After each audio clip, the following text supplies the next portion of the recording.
Assalamualaikum warahmatullahi wabarakatuh. Yang terhormat Ibu Ati Krusdiani selaku dosen pembimbing mata kuliah Filsafat Ilmu.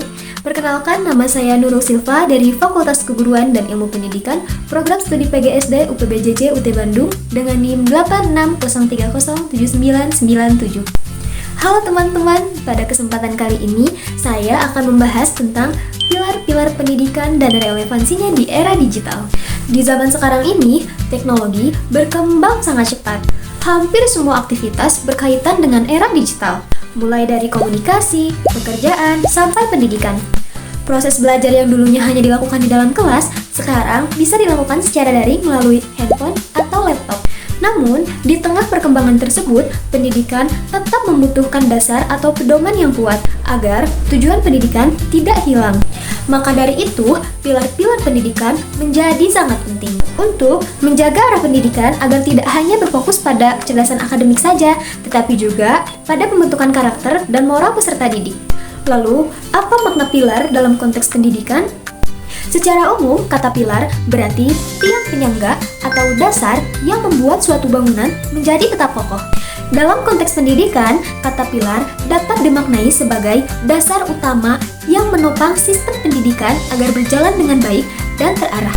Jika pendidikan tidak memiliki pilar yang kuat, maka pendidikan akan mudah terpengaruh oleh perkembangan zaman yang belum tentu membawa dampak positif.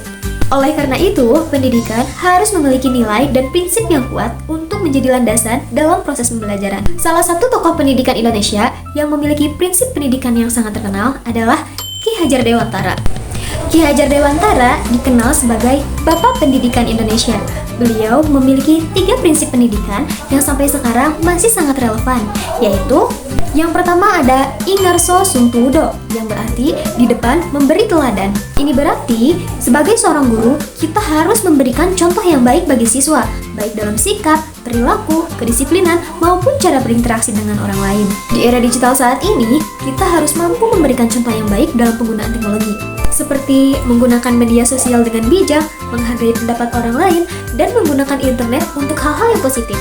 Yang kedua ada Ing Madya Mangunkarso, yang berarti di tengah membangun semangat. Itu artinya, sebagai seorang guru, kita tidak hanya berdiri sebagai pemberi materi, tetapi juga hadir bersama peserta didik untuk memberikan motivasi juga semangat belajar.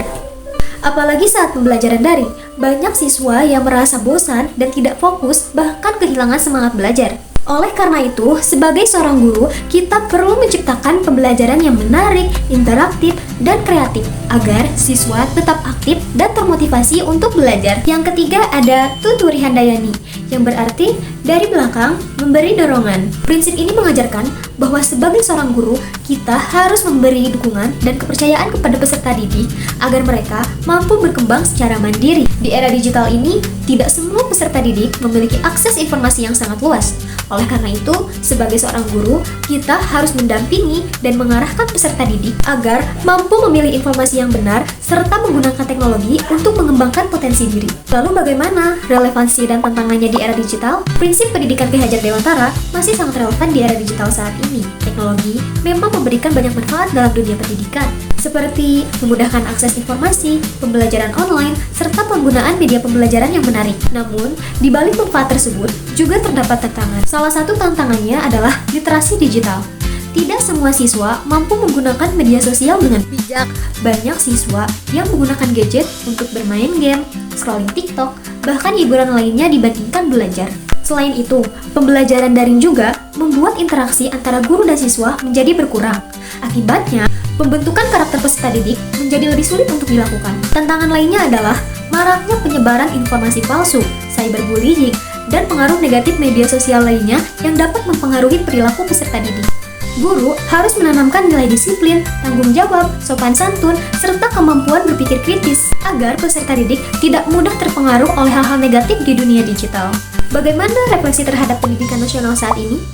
Menurut saya, pilar pendidikan dari Ki Hajar Dewantara dapat menjadi solusi untuk menjawab berbagai persoalan pendidikan nasional saat ini. Melalui prinsip keteladanan, motivasi, dan dorongan yang diberikan guru, pendidikan dapat membantu membentuk generasi yang tidak hanya cerdas secara akademik, tetapi juga memiliki nilai moral, empati, dan tanggung jawab. Selain itu, di tengah perkembangan teknologi yang sangat cepat keempat, pendidikan harus tetap mengutamakan nilai kemanusiaan agar peserta didik tidak kehilangan etika dan karakter bangsa.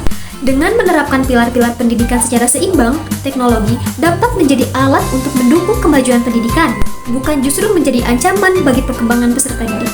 Dengan demikian, pilar-pilar pendidikan merupakan dasar utama yang menopang sistem pendidikan agar berjalan dengan baik dan terarah. Sekian penjelasan yang dapat saya sampaikan. Mohon maaf apabila masih terdapat kesalahan. Wassalamualaikum warahmatullahi wabarakatuh.